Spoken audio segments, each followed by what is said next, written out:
شریعت کا حکم یہ ہے کہ اگر کسی مسلمانوں کے کسی خطے پر غیر مسلم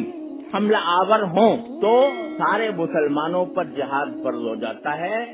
الاقرب فالاقرب کر کے، یعنی سب سے پہلے اس خطے کے ساتھ رہنے والے جو مسلمان ہیں ان پر جہاد فرض ہوتا ہے۔ اگر وہ کافی نہ ہو تو ان کے برابر، وہ کافی نہ ہو تو ان کے برابر۔ اس لحاظ سے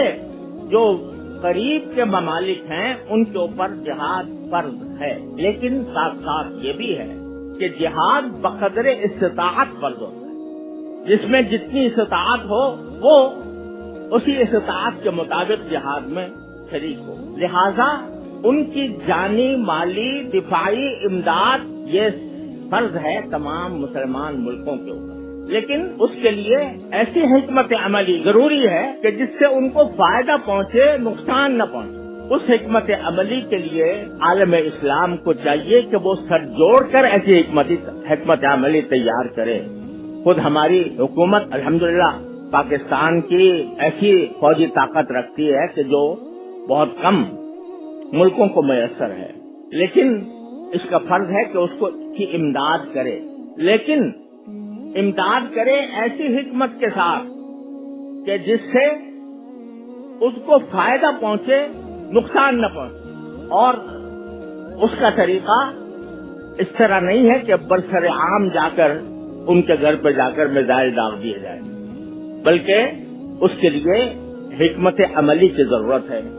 میں اس وقت اتنا ہی اشارہ کر سکتا ہوں کہ حکمت عملی کی ضرورت ہے، اور اس حکمت عملی کے ساتھ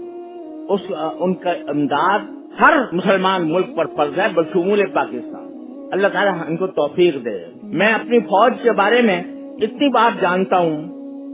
کہ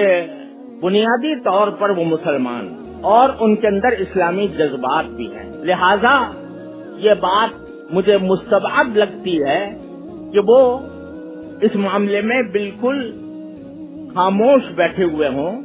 اور انہوں نے اس سلسلے میں کوئی حکمت عملی تیار نہ کی ہو، اور مجھے امید ہے کہ انشاءاللہ وہ حکمت عملی تیار کی ہوگی، خدا کرے ایسا ہی ہو۔ ورنہ اگر ایک مرتبہ اسرائیل اس وقت کامیاب ہو گیا تو وہ صرف فلسطین تک محدود نہیں رہے گا،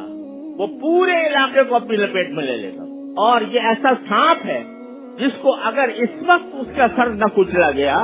تو پھر وہ دوسرے ملکوں کی طرف بھی وہ آگے ڈسنے کے لیے آگے بڑھے گا۔